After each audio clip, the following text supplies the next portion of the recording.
Hey church, my name's Siobhan and I lead our Derby campus, and I just want to thank you for tuning in today. It's so great that we get to do this together. I want to start by encouraging us from Psalm 33 verses 6 to 9. So I'd love it if you'd turn with me and read along. It says this: "The Lord merely spoke and the heavens were created. He breathed the word and all the stars were born. He assigned the sea its boundaries and locked the oceans in vast reservoirs. Let the whole world fear the Lord and let everyone stand in awe of him. For when he spoke, the world began.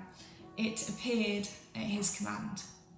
I don't know whether you know this, but this week is actually Mental Health Awareness Week.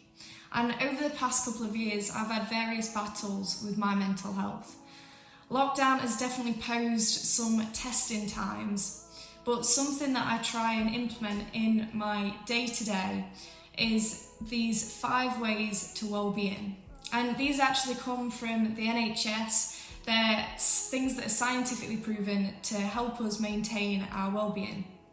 So I just want to share them with you really quickly. The first one is this: connect with others. The second one is be physically active. Number 3, learn new skills. Number 4, give to others. And the final one is this: pay attention to the present moment. I don't know about you, but when I actually read through these, they shout to me about the church and about God's desire for us to be in relationship with him and to be in relationship with others. I mean, if we go through them again, connect with others. That's what church is all about, connecting with other people. Be physically active. Well, I don't know if you've ever stood with your hands high in worship through a whole worship song, but that definitely gives your arms a workout.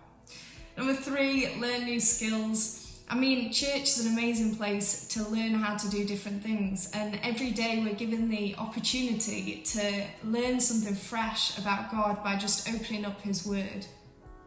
Number 4, give to others. I love how every Sunday we have an opportunity to give into the church, to give into something that has purpose, that has meaning, that's really going to make a difference.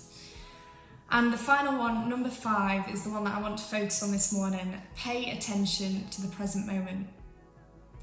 This week, as me and my husband do every week, we go on a walk around a pond that's near our house. And normally we go on a really brisk walk because we do it after work and we're normally just about ready for tea. So we race around so we can get back in time to fill our tummies. But this time we actually decided to take our time going around this pond, and we actually decided to sit by the pond and just pause, just spend a moment, just breathing it in, just listening to the birds, seeing the water ripple, seeing the little ducklings swimming along. And you know what? After I'd done that, I just felt so full of peace. I just felt like my worries had got a little bit lighter. And in the verse that I read at the start, Psalm 33, I feel like that's exactly what this psalmist is doing. That he's taking a moment to just experience God's creation, to just pause and reflect on everything that God has created, God's perfect design. Because I think what I've found is that when I take time to do that, when I take time to pause and recognise the detailed and complex details of God's design, it actually allows me to put my life in perspective. It makes me realise and understand that actually I'm in the hands of an amazing God. I'm in the hands of a God who is in control, who is powerful, who knows what he's doing. And when I realise that, it actually allows me to let go of some of the worries that I've got and put them in the hands of a God who is in control, who has his hand on every detail of our lives. You know, if God can go to the detail of designing a leaf to be as beautiful as it is, then God cares about the details of our lives. The last verse in this psalm, I just want to share with you. It says this: "Let your unfailing love surround us, Lord, for our hope is in you alone." One of the most challenging things when we're going through battles in our mind is that we don't see God in it. we're just, maybe we look around and we're not sure that he's there for us. Maybe we're not sure that his love is really surrounding us.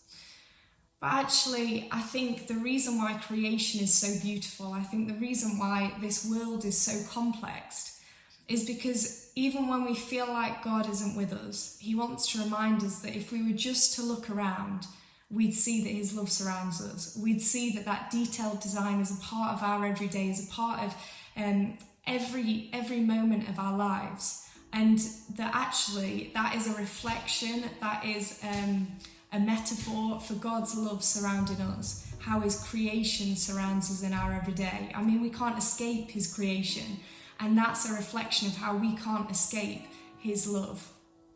So my challenge to you is actually to think, when was the last time that you took a moment to just pause in God's creation? When was the last time that you took a moment to just appreciate everything that God has created around you? It says in these verses about the stars and God creating the stars, that the stars were born, that he breathed the word. When was the last time that you took a moment to just look at the stars? When was the last time you took a moment to just sit and hear the birds around you?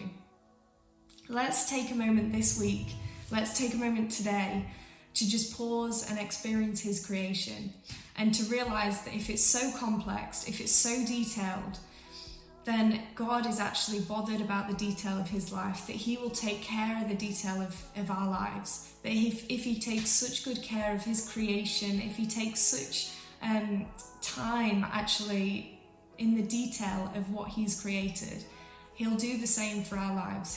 He'll take care of the detail, he'll take care of the things that are worries in our lives. So that's my encouragement to you this week, church. I hope you have an amazing week, and I'll see you soon.